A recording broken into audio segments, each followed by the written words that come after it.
David Tulis.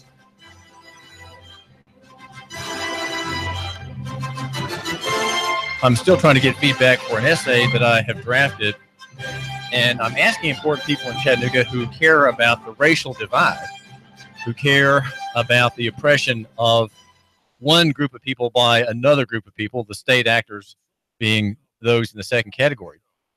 And what I propose is that for there to be a solution to the gang problem, that there be a way of persuading gang members to have a stake in law, to have a stake in an external system of law that restrains all parties, that limits all parties, that delineates the rights of the individuals in a conflict. And the conflict is, of course, between gangs and the police, and in some measure between gangs and the populace in general, though generally the conflicts that gang members have is among themselves against the various groups or clubs that are in Chattanooga that are jealous about turf, jealous about rights for girls, property, narcotic supply chains, and other things. And then that's one area of conflict. And then combined, they all share a grievance versus the police, who are, of course, the great enemy. Better organized, with better communications, better intel, better weapons, and of course the law on their side. So you have kind of gangland warfare, and the police taking part. Let's assume all within the law, right? All within the law, nothing without the law, nothing outside of the law, because that's where gangs are in Chattanooga. They're outside the law. They are outlaw, and though young men may have guns in their cars and the like, with the recent revision of the statute, they are considered to be armed and dangerous, and some have records, some have felony records, and are unable to carry or transport weapons in their vehicles or carry them in their cars. And so they are constantly in dread of the police encounter and don't know what to say except bluff, threat, and snide remarks about the officer and what he represents. What would happen in that conflict if the outlaw party, that would be the gang, right? The Crips, the Brotherhood, members of particular groups, of which we're told there are dozens of them. I think these reports are exaggerated, probably grandly. These groupings of men who are young. What if these young men had a stake in the law? What would happen if they could be made to understand that they're not helpless before the officer who has the lights on behind them and is called for backup, right? That's the situation that we have over and over again in Chattanooga after a shooting or after an outbreak of gunfire between parties with an innocent person shot, right? That's what happens. You have an armed conflict in a city. You have innocent people getting shot, bullets going through walls, bullets hitting people on porches, children shot down by misfires, by bad shots. These young men are not probably known for being good shots, and so you have innocent people injured. What would happen if these young men would have a stake in the law? They could then feel much more equal to the police, and what they're doing is they're resisting the police, right? They're resisting by insisting on their rights, by demanding probable cause and things like that. What if they knew how to do these things? What if they knew what their rights were, which they have, right? They have these rights. They haven't given them up, but all they can do is not know about them and thereby not defend them, or know about them and negotiate any yielding of their rights in any particular encounter with the officer.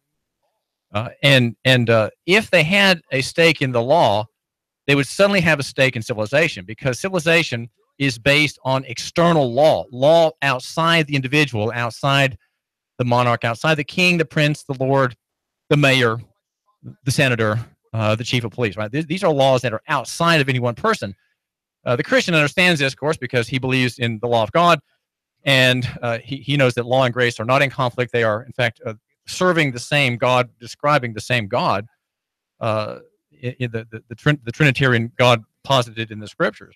And men in recent times, in modernity, have copied in their improvement, right, in the idea of progress. Men have come to understand that law is not private in particular, and geolocal. It's not local. It's universal. There's universal law, and these systems are outside of men. And so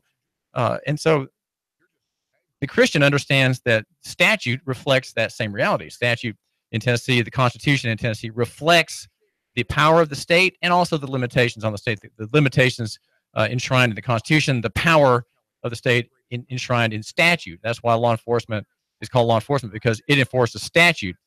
Whether with jurisdiction or without is a separate question. Here in Chattanooga, in the city realm, it's a separate question. But in practice, they are enforcing statute, all of them, right? And that they, whether, like I say, without getting into that side question of whether there's constitutional authority for that to happen in a municipal corporation, but that's what they're doing. And so, the officer is bound by law, and the private man, the young black man, say, who's a member of a gang or has an affiliation or a tag as being a gang member, he has a claim on that law too, right? He doesn't have to be always outside of it.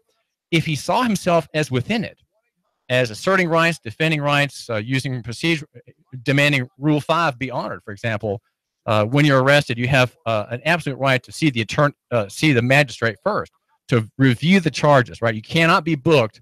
You cannot be legally booked and appear on Just Busted apart from a magistrate. Okay, and do young black men know that, right? Can they insist on Rule 5? It's a procedural right, reflecting a substantive right in the Bill of Rights in Tennessee. Do they know about that? So the question I'm asking is, can they have a stake in the law and have a stake in civilization? That what happened is, as I'm working on this draft, I'm explaining how this would work and why it would work in biblical terms, and also in terms of the police effort in Chattanooga to bring a reduction of firings, shootings, and malevolent actions that affect private parties, right? Gang members may hurt themselves, but just don't hurt private people. That is the effort of the police department to protect the innocent. That's a very laudable and honorable goal of Mayor Andy Burke, who oversees the police department. It is his department. It is always the mayor's department, though he may pretend that it's not. It's not independent. No, police serve the executive branch. So that is a question, and I'm trying to get feedback. And it's interesting. I've just not been able to get people to care enough about this issue to give me feedback. And so what I may do is publish it. And I have reason to think that I might need to publish it very soon at Nooganomics.com, of which I'm the mild-mannered editor. Nooganomics.com, our chief sponsor, here on the David Tulis Show at 92.7 and 95.3 high definition 4 HD4. And Nooganomics is the website for the man who matters. Not popular, It's I wish it were popular. I really do, but it's not. It's not popular. And my reader and I think about our true state of affairs here in Chattanooga, often touching the legal state of affairs, where my goal is to bring peace and tranquility to the realm of what Dave Crockett and a few other people think is a future independent city-state, which I would like to think is possible. Now, the reason I mentioned this essay, which has not yet appeared, and whose arguments I have only made in passing, I mention it because it seems ready. It seems like circumstances are ripe to publish it and to discuss it in detail, maybe to get some guests on the program to ask about the theory behind it. And that is to have gang members have a stake in the law. I bring it up because last night I had an encounter with a man who is telling me he's paid his fines. He's paid his fines. He's had a suspended license for 8 or 9 years. He's paid his fines. He's all good. Now he says he might go and get a driver's license, except he says he's wondering if he should, and maybe he won't. Well, this is interesting because the man I'm talking about is a black man, and the fact that he's a black man is highly remarkable because black men often don't have a stake in the law, and they are often unwilling to defend and assert their rights legally, right? And that's why many of them are abused, and they view police with fear. That's why black men view police with dread and loathing. Almost all of them, because all of them have had bad experience. I ask black men when I meet them, "What's your experience been?" And and I do it as a journalist. I say I'm a writer and I cover this topic. And what's your experience? And universally, it's negative. It's blatantly negative, because they're walking while black, they're traveling while black, they're driving while black, and they don't use the turn indicator. And so, well, I'm going to pull that guy over. The officer says in his mind, and that's probable cause. So I'm going to start asking questions of this suspect, right? This subject of my proprietary interest as a police officer in this person, in this vehicle, in this, what he calls a motor vehicle, in this conveyance. And I'm going to start my little investigation and see what's going on. Maybe he's got some cannabis in there. Maybe he's got some alcohol in there. You know, every stop has to be a drug bust or a DUI bust, and that's what we want our numbers for. That's how we get our federal funding. So I asked that question, and my acquaintance who was speaking with me said, I think I may not get a driver's license. Well, what do you think I did? What do you think my instinct is? Here's a man who's a black man. He's not versed in law. He doesn't really know a lot about the law, but he's thinking that maybe he wants to do something that I've discussed a great deal, and that is exercise a property right, a constitutionally guaranteed, God-given, inherent, and unalienable property right to travel on the public right-of-way, not being in commerce, to travel in the public right-of-way as a matter of right. And that is something that many Mexicans have to do, many immigrants have to do, many poor people have to do, many migrants have to do, and a few ideologues, you might say, a few defenders of constitutional government feel themselves obligated to do as well. And we've met some of them, and we've heard about their dilemma. And I know, it's a minor point, right? Why would you even bring this up, David Tulis? You know good and well that this kind of thinking is just ridiculous. It's absurd. It's libertarianism to the max. And the number is 800-8949, 800-8949. But here's what I said. Now, let me ask you, what would you say to this man? What would you say? Look, just here's what you'd say. Okay, here's you calling me. Okay, let me just put some words in your mouth and save you the call. But of course, you, my listener, can always interrupt me. I invite you to interrupt me, David Tulis. I invite you to interrupt me anytime you want to. But here's what I would say, and here's what I said. I said, Carlos, Carlos, what are you talking about? Don't you think that you're making a mistake to think that you can travel freely? Why don't you do what you need to do? Get a driver's license and be like everybody else. Think of the trouble you're going to make for yourself, Carlos, and your family. What trouble does the wife have thinking that you may get arrested on the way home from work? You may get arrested going to work. Then you'll miss work. Then you'll be abducted in jail. You won't have the money to get out, and you're going to lose your nice new job. You got two jobs. You're going to lose one of them, and the other one you've got a little bit of grace on. You'll probably be able to hold on to that for 2 or 3 days until we can raise the bond money. Why would you want to do that, Carlos, to your beloved wife? What about her and your children, right? You've got children at home. Why would you think that you can travel freely and have an answer to the officer? Because that's the question always is, what does the officer say to you? And what do you have to say to him to defend yourself? Can you travel freely? The reason I say that I suggest you can travel freely is because when the Tennessee General Assembly passed the Commercial Driver's License Act in 1938 and 39 in the double session, did it destroy a constitutional right to travel that everybody exercised before? The answer is no, it didn't. That statute simply created a regulatory mechanism in commerce of people who are involved in the buying and selling of the service of carrying goods and people for hire, right, and for profit. That's what commerce is. That's what's called transportation. That is transportation. That is called traffic. These are all commercial terms. And so transportation is covered, borrowing from the federal code, and also licensure and requiring the operators of motor vehicles to have a license, right? Of course, there are fine distinctions which are part of the artfulness of the General Assembly is to think, well, you have a distinction between private licensed drivers and the commercial driver's license and commercial users. Well, they're all the same legally. They're all under the transportation code. And here this man, a family man who has this sense of indignation about the way things are, he now has paid his fines. He can now go and get a driver's license, pay the $25 or $24 to the Department of Safety and Homeland Security at any of its several branches that provide the best public service, and become a licensee. And he's thinking he won't do that. And my question for him is, why would you want to put yourself through that? Wouldn't it be better to just go ahead and do what everybody else does. Have a means of ID. After all, a driver license is a means of ID. You can use that to buy a train ticket, a plane ticket. You can use that to show access to, on a ferry. You can use it. Open a bank account, right? The bank clerk wants to see your ID. Well, that's what you got to show. How can you do these things if you don't have an ID? An ID, of course, is the means by which a natural person can become visible to government, civil government, and corporations. That's how it's done. It's through the ID. If you don't have an ID, you're invisible. You're simply invisible. That's the way it works. And there are a few people who are invisible.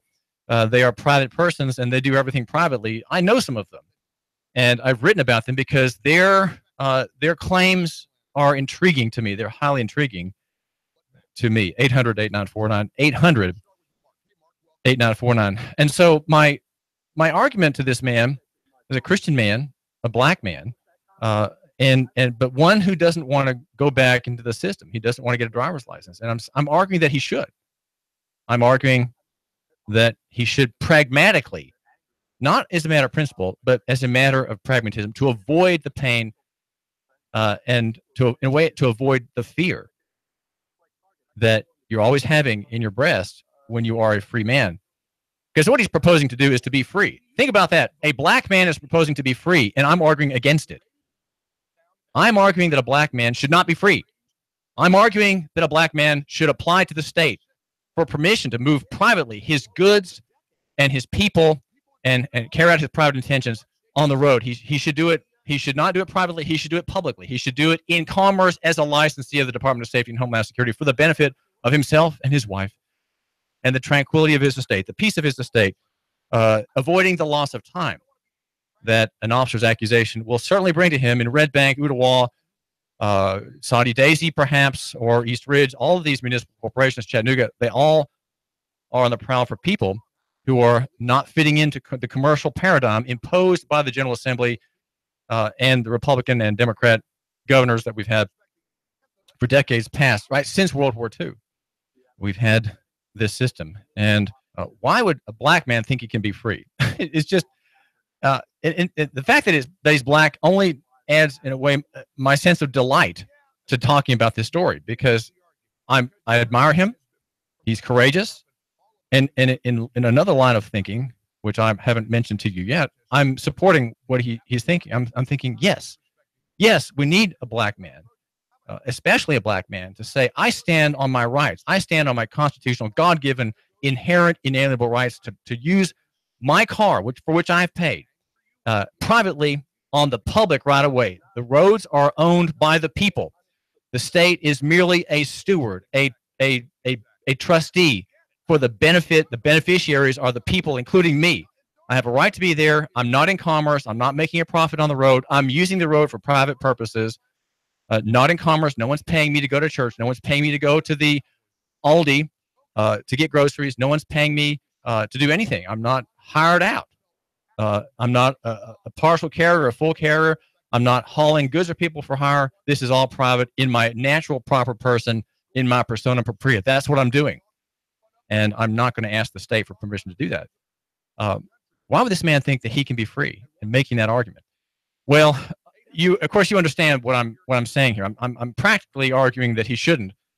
But I'm saying, look, Carlos, if you think this is something that's important to you, if God has given it to you in his grace to not live in fear of men, then this is one area of conflict. This is an area of conflict that the individual, people like you, my listener, and he, Carlos, representing you.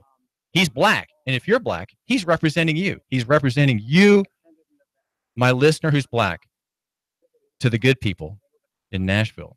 And he's saying, I'm not asking your permission to use my private property to convey my private people for my private purposes on the public right of way. That right of way is there for my enjoyment and pleasure. It's there for in fact, that's language I have seen in the statute myself. It's there for my enjoyment and pleasure. And you're not going to make me ask permission for it. I'm not entering into your realm.